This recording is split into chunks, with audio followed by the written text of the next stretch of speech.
I am Dorothy Washington. I am 68 years old, and I have learned that blood is not thicker than water. It is just stickier, and it leaves a nastier stain when you try to wash it off. I gave my daughter and her husband a debt-free existence, a paid-off education, and a limitless safety net, investing over $150,000 into their comfort over the last decade alone. In return, they handed me a one-way ticket to a 10-by-10 room that smells of urine and industrial bleach. They thought they were discarding a helpless, senile old woman who had outlived her usefulness. They saw a trembling retiree in a cardigan. What they didn't know is that I secretly owned the controlling interest in the massive conglomerate that just bought the facility they locked me in. By Monday morning, they will be homeless, destitute, and facing a judge. And I will be the woman signing their eviction notice. If you're watching this video, tell me where you're from or what time it is for you. The trap was sprung on a rainy Tuesday evening in the sterile, gray living room of my daughter's house in the suburbs of Atlanta. The air was too warm, stifling so, and thick with a performance of concern that felt as artificial as the plastic flowers in the vase on the coffee table. I sat on the edge of their designer sofa, a cup of tea in my hands that I hadn't asked for and didn't want. It was lukewarm. "Mama, you're shaking," Marcus said. My son-in-law's voice was smooth, practiced, the kind of tone a car salesman uses when he's closing a deal. He leaned forward, his manicured hand hovering near my knee but not touching it. "Jasmine, look, she's shaking again." "I'm not shaking, Marcus," I said, setting the cup down on a coaster. My voice was steady. "I'm cold. You keep this house at 68 degrees and I'm 68 years old. That's biology, not pathology." Jasmine, my daughter, stood by the fireplace. She wouldn't look at me. She was staring at her shoes, designer heels that cost more than my first car. She looked pale, sweaty, like a woman waiting for a bomb to go off.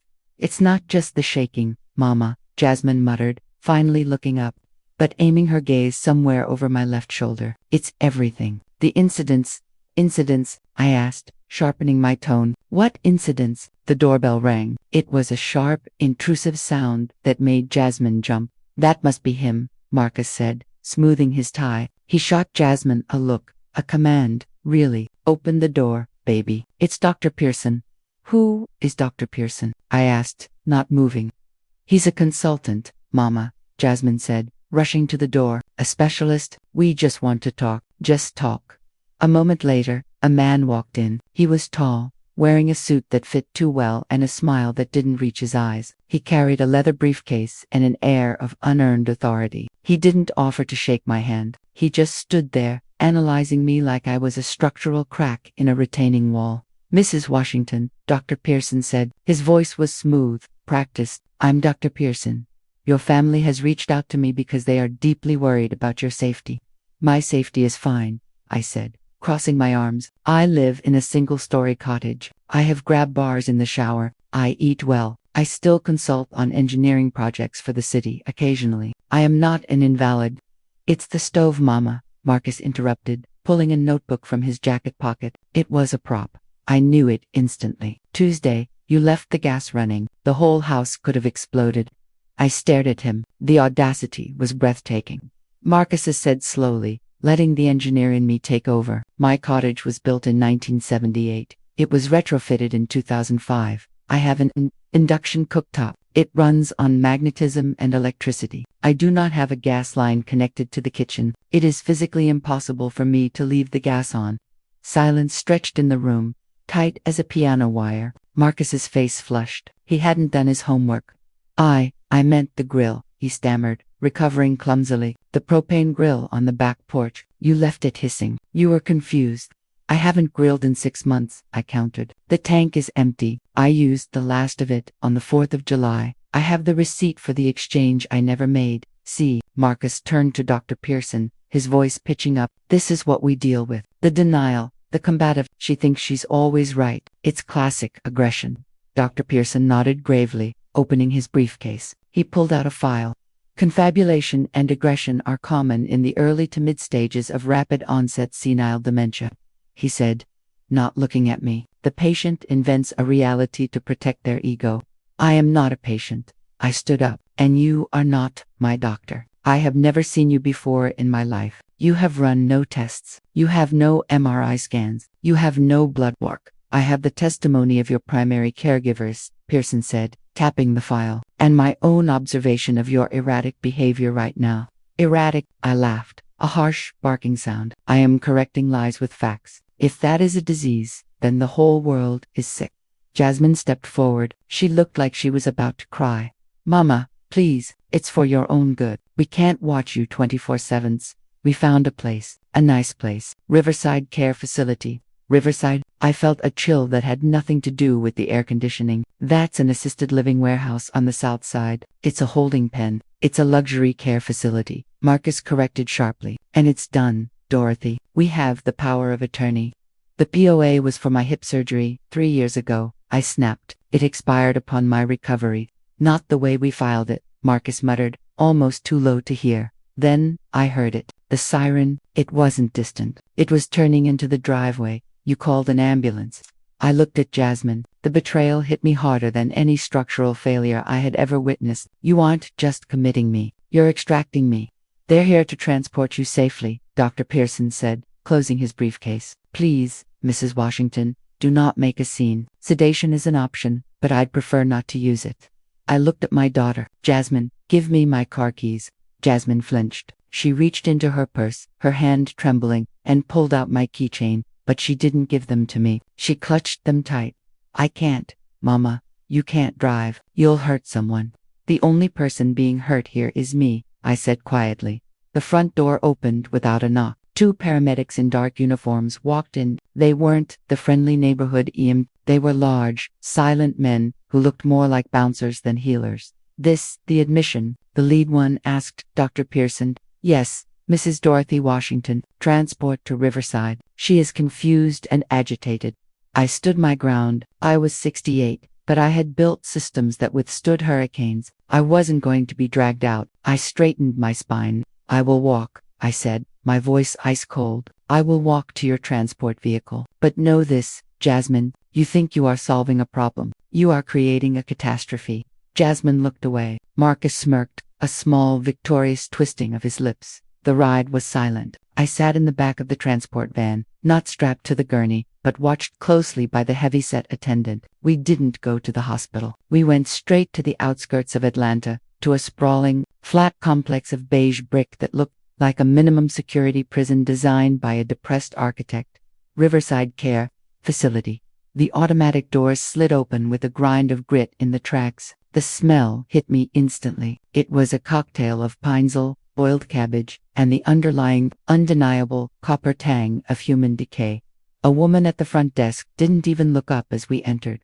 Washington, she asked, popping a piece of gum. Room 304, the paramedic said, handing over a clipboard. That's the secure wing, the woman said. Orderly Deacon is on duty.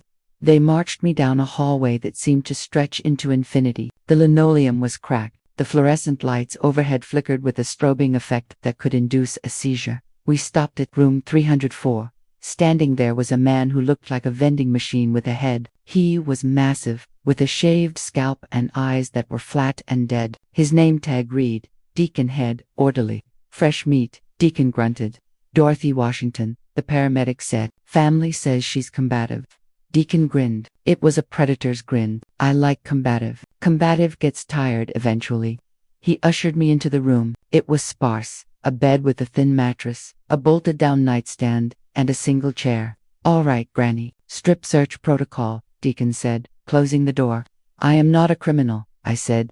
You're in my house now. Deacon stepped closer, invading my personal space. He smelled of stale tobacco and arrogance. Give me the personal effects. Wallet, watch, belt, anything in the pockets. I hesitated. I reached into my cardigan pocket. My hand closed round the cold, heavy metal of the coin. Come on, Grandma. I don't have all day. I pulled out my wallet and my watch. Deacon tossed them into a plastic bin without looking. Then I pulled out the coin dot. It was a 1922-piece dollar. To the naked eye, it was a collector's item, worth maybe $30. Silver, heavy, worn, smooth on the edges.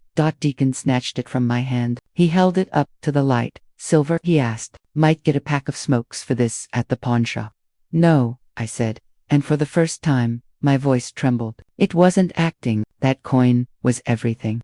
Please. That was my husband's, Raymond. He gave it to me before he passed. It's my lucky charm. Please, let me keep it. Deacon flipped the coin in the air. He caught it. Luck isn't going to help you here, Washington. He was about to drop it into the bin when the door opened. Marcus stood there, holding the admission paperwork.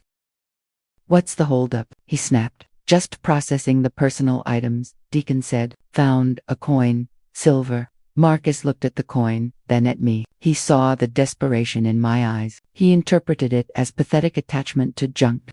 Oh, let her keep the stupid thing, he said, waving a hand dismissively. It's worthless. If it keeps her quiet, it's worth more to us than the silver. Deacon shrugged. You're the boss, man. He tossed the coin back to me. I caught it. I closed my fist around it, feeling the weight. Thank you, Marcus, I whispered. Just behave, Dorothy, he said coldly. We paid for the platinum care package. Don't make us regret it. He turned and left. The door clicked shut. Deacon locked it from the outside. I opened my hand and looked at the piece dollar. Marcus thought it was junk. He didn't know that inside the hollowed-out titanium core of this specific coin was a microscopic crypto ledger containing the access keys to a dormant account holding the liquid assets of the Raymond Washington Trust. He had just handed me a loaded gun. The first night was in education, in cruelty. The platinum care package Marcus had bragged about was a lie, or rather, it was a code. I pressed the call button at 9 p.m. I needed water. No one came. I pressed it at 10 p.m. Nothing. At 11 p.m., I heard footsteps stop outside my door, pause, and then walk away. I realized then what platinum meant. It didn't mean extra care. It meant extra isolation. They had paid a premium to ensure I was ignored, to ensure that my dehydration and frustration would mimic the symptoms of the dementia they claimed I had. They were manufacturing the disease.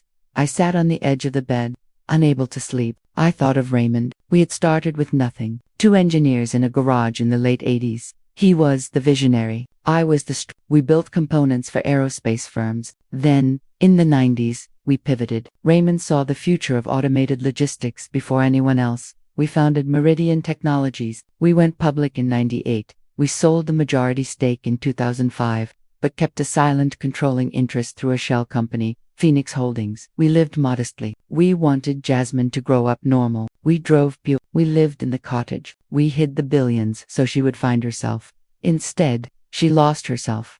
Morning came with a tray of gray oatmeal slid under the door. At 8 a.m., the door opened. A young woman in blue scrubs entered. She carried a mop and a bucket. She looked exhausted. Her name tag read, Keisha. She looked at the untouched oatmeal, then at me. You need to eat, Mrs. Washington, she said softly.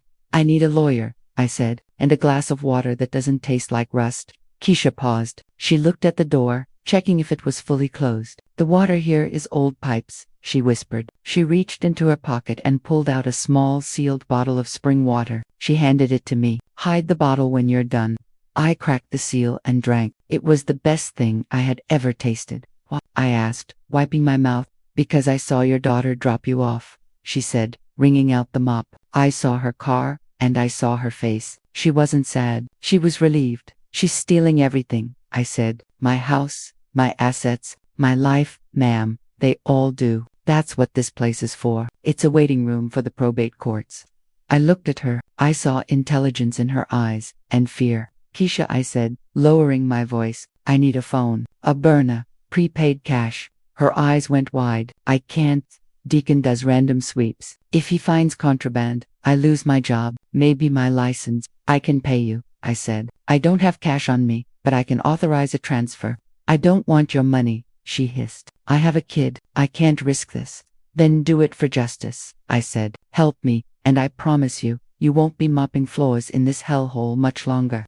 She studied me. She saw the steel in my spine that Marcus had missed. Tonight, she breathed, during the linen change. Don't speak to me. The day passed in agonizing slowness. I sat in the chair, staring at the wall, playing the part of the catatonic elder. At 7 p.m., Keisha returned with a cart of fresh sheets. Deacon was down the hall yelling at a resident who had spilled juice. Keisha stripped the bed efficiently. As she put the new pillowcase on, I saw a flash of black plastic. She slid a cheap flip phone inside the pillowcase, tucked deep into the fold. She gave me a tiny, imperceptible nod and left. I waited. My heart was hammering against my ribs. I needed to wait until the 3 a.m. shift changed to make the call safely.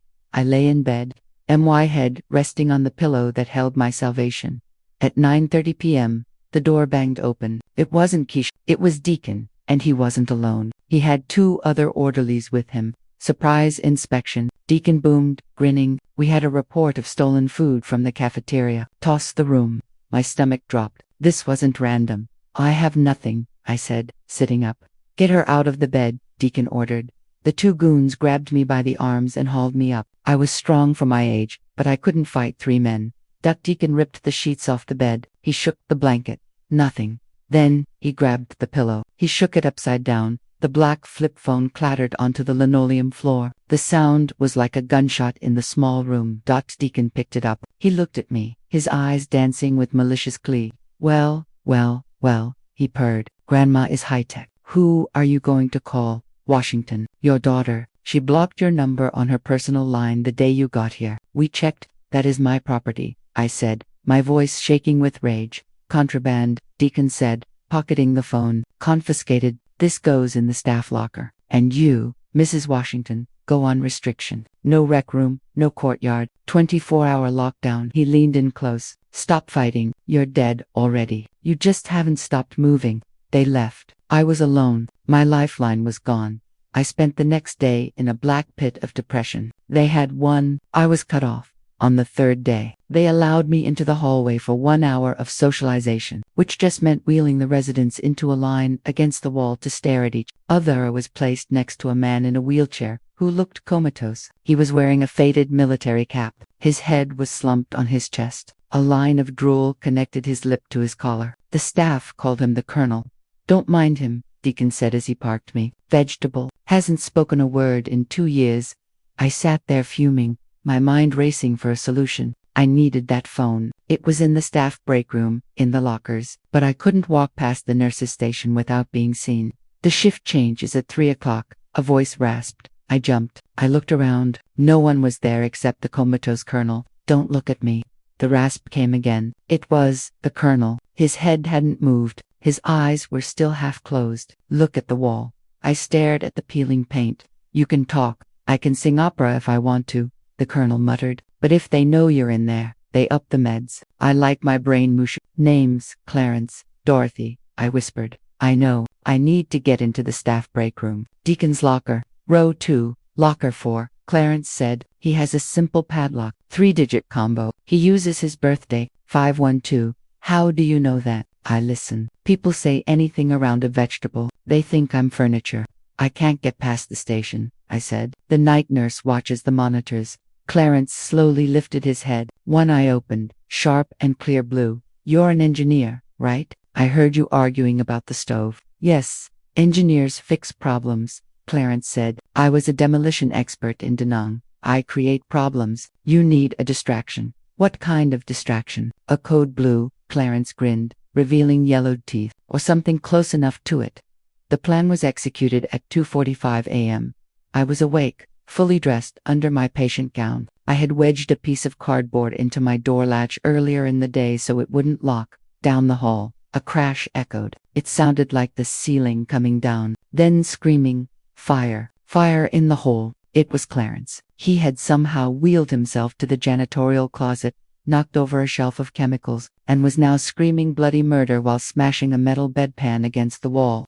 Code Gray, room 312. The intercom blared. I heard running footsteps. The night nurse, the orderly on duty, everyone sprinted toward Clarence's room.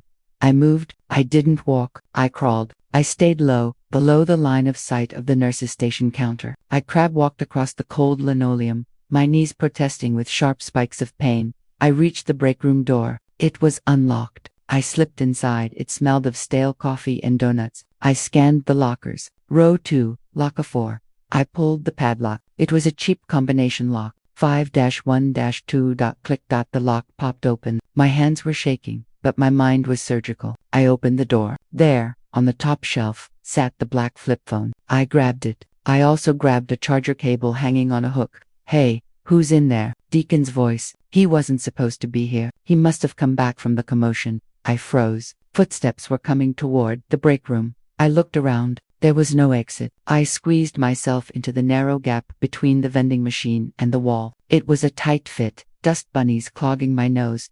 Deacon walked in. I could see him through the gap. He walked to his locker. He stared at the open door. Son of a... He slammed the locker shut. Who touched my locker? He spun around, scanning the room. He looked right at the vending machine. My heart stopped. Deacon, we need you. The colonel is biting people. The night nurse screamed from the hallway. Deacon grunted, grabbed a baton from his belt, and ran out. I exhaled, counting to 10. Then I slipped out of the break room, crawled back down the hall, and made it into my room just as the chaos down the hall began to subside. I slid the phone under my mattress, into the metal springs where they wouldn't look. I was back in the game. 3:15 a.m. I pulled the blanket over my head to muffle the sound. I plugged the phone in for a minute, just to get enough juice. I dialed the number. It was the only number that mattered. Carter and Associates. A groggy voice answered. Vivian, I whispered. It's Dorothy. Activate the Raymond protocol. There was a pause. Then the voice on the other end sharpened instantly, shedding all sleep. Dorothy, my God, we've been looking for you. Jasmine said you were on a retreat in the mountains. Your GPS was disabled. I'm in prison, Vivian. A place called Riverside. Jasmine and Marcus put me here. They have a POA. They claimed dementia. I'm coming to get you, Vivian said. I'll have a writ of habeas corpus by noon. No, I said. Not yet. They want to play games. Let's play. I want to know why. Dig, Vivian. Find the money trail. Why now? I'll put the team on it. Give me 12 hours. The next 12 hours were the longest of my life. I laid low. Clarence was sedated heavily, but he gave me a wink as I passed his room. At 9 p.m. the next night, the phone buzzed against my leg. I have it, Vivian said. Her voice was grim. It's bad, Dorothy. Tell me. Jasmine is in deep. She owes $1.5 million to a syndicate in Vegas, sports betting. She's been chasing losses for 3 years. They gave her a deadline of this Friday. And Marcus, embezzlement. He's been skimming from his firm's escrow accounts, about 80 grand. He's trying to plug the holes, but the dam is breaking.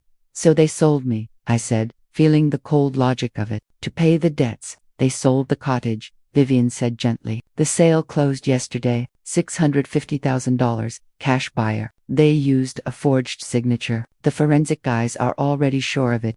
They sold Raymond's garden, I whispered. The rage was a cold, solid thing in my chest. Dorothy, I can have them arrested tonight. No, I said. Arrests is too easy. I want them ruined. I want them to understand the scale of their mistake. Who owns Riverside? A holding company called Capital Venture Group. They're a mid-tier equity firm, leveraged to the hilt. They're actually looking for a buyer for their healthcare division. It's bleeding money. Capital Venture Group, I mused. Vivian, look at the parent company structure. Go back to the Meridian Technologies acquisition in 2005.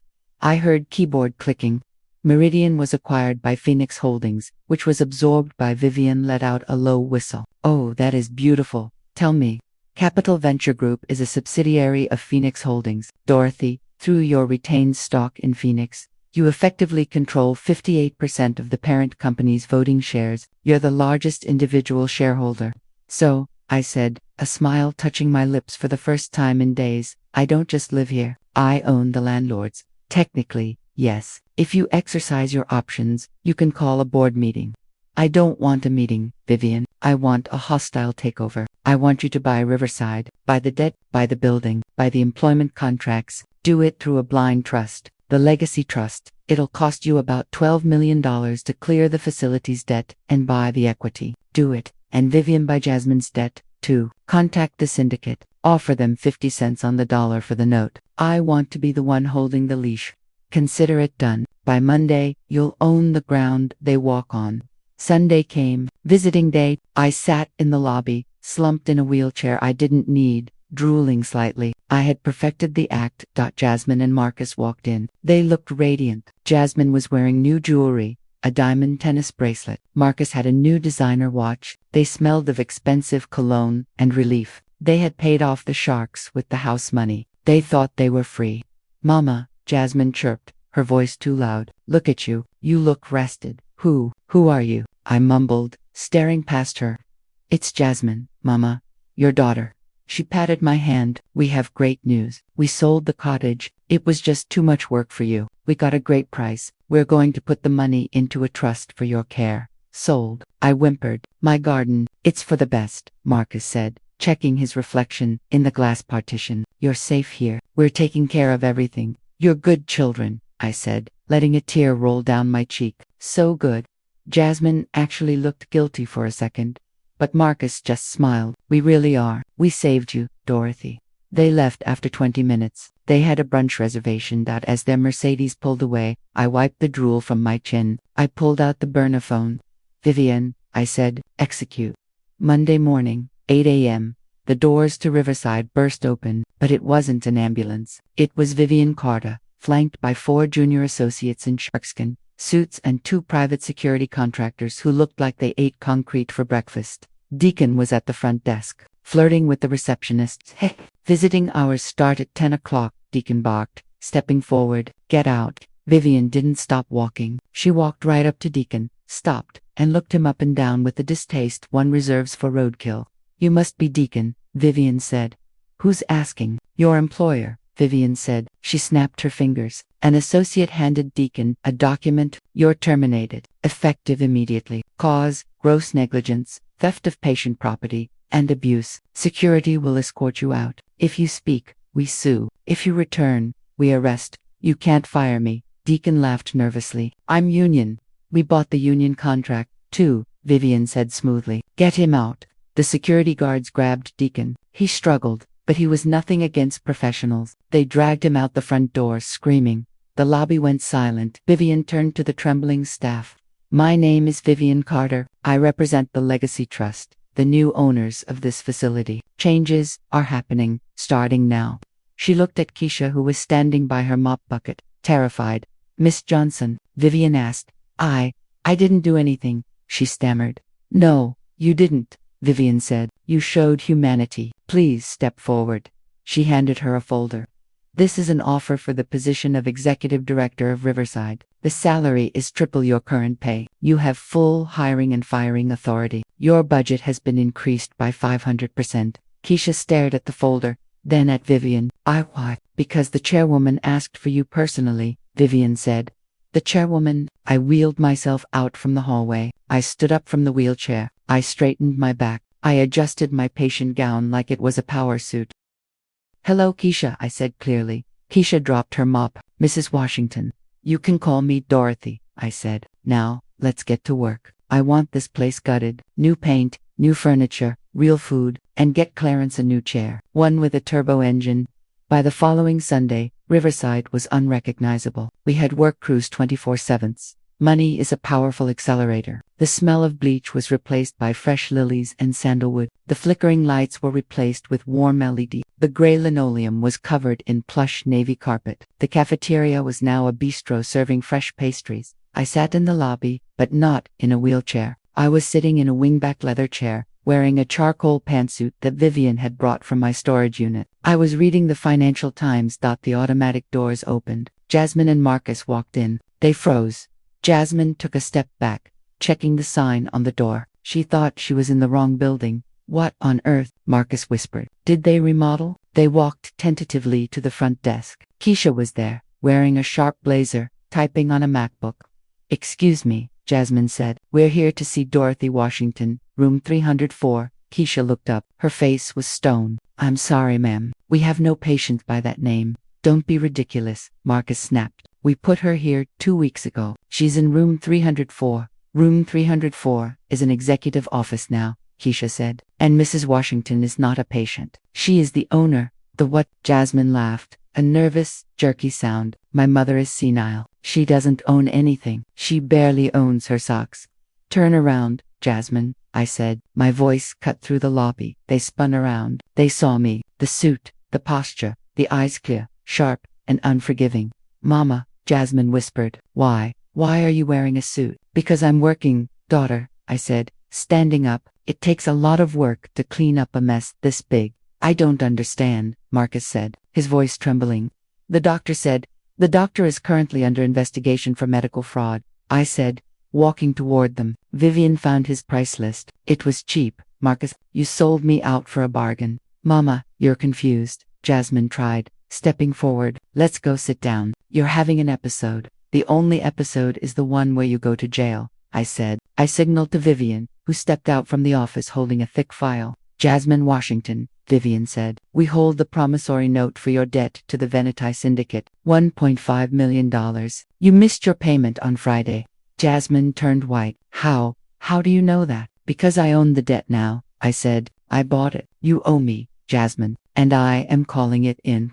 And Mr. Washington, Vivian turned to Marcus, your firm has been notified of the discrepancies in the escrow accounts. The police are waiting in the parking lot. No, Marcus shrieked. This isn't real. You're senile. You signed the papers. The house is sold. The signature was a forgery, I said coldly, and the power of attorney was expired. You committed fraud, forgery, and elder abuse. I'm your daughter, Jasmine screamed, tears streaming down her face. You can't do this. We're family. I stopped. I looked at her. I remembered teaching her to ride a bike. I remembered her graduation. I remembered the day I decided to hide the money so she wouldn't be spoiled. Family, I said softly, doesn't bury their mother alive to pay for a gambling habit. Please, Mama. Jasmine fell to her knees. Please, I'll pay you back. Just help me. I did help you, I said. I gave you a debt-free life. You chose to burn it. Now you get to sit in the ashes. I nodded to the security guards. Get them out of my building. They dragged them out. Jasmine was weeping. Marcus was screaming curses. I watched them go. I felt no joy, only a heavy, quiet relief. The courtroom scene was brief. Their lawyer, a cheap strip mall ambulance chaser, tried to argue that I was mentally incompetent and being manipulated by Vivian. Your Honor, the lawyer shouted, Mrs. Washington is clearly not in her right mind. She believes she runs a conglomerate. Mrs. Washington, the judge asked, how do you respond? I stood up. Your Honor, I brought the receipts. Vivian presented the forensic analysis of the forgery. She played the recording of the phone call I had made to her from the nursing home, lucid and detailed. She presented the bank records showing the wire transfers to the gambling syndicate. The judge looked at Jasmine and Marcus. They were huddled at the defense table, looking small and broken. The evidence is overwhelming, the judge said. Mrs. Washington, you are clearly competent. The defendants are remanded to custody pending trial for grand larceny and conspiracy. The gavel banged. It sounded like a door closing. 6 months later, I sat in the garden of the Raymond Washington Wellness Center. It was a beautiful spring day. The fountain was bubbling. Clarence rolled up next to me. He had a new electric wheelchair, top of the line. He was wearing a clean shirt and smoking a cigar he wasn't supposed to have. Checkmate in 3. Clarence grunted, looking at the chessboard between us. You're bluffing, Colonel, I said, moving my knight. I never bluff about explosives or chess. Clarence grinned. I looked up. Walking across the garden was a woman in a waitress uniform. It was Jasmine. She looked 10 years older. No makeup, hair in a ponytail. She stopped a few feet away. Mrs. Washington, she said, looking at the ground. Jasmine, I said. I wanted to say I'm sorry, she whispered. I know it doesn't matter, but I'm working now, at the diner down the street. It's honest work. It is, I said. Marcus, he asks about you in his letters. I don't read them, I said. I know. She nodded. I just needed you to know. You were right about everything. She turned to leave. Jasmine, I called out. She stopped. Keep the change, I said. Work hard. It builds character. She nodded, a single tear falling, and walked away. I turned back to the board. Clarence moved his bishop. Checkmate, he said. I smiled. Good game, Clarence. Set them up again. I lost a daughter, but I found a purpose, and in the end, that was a trade I could live with. If this story resonated with you, leave a like and consider subscribing. You can also drop any comment below, even just one word. Maybe tell me where you're watching from or what time it is right now. Sometimes one word is enough to say, you were here.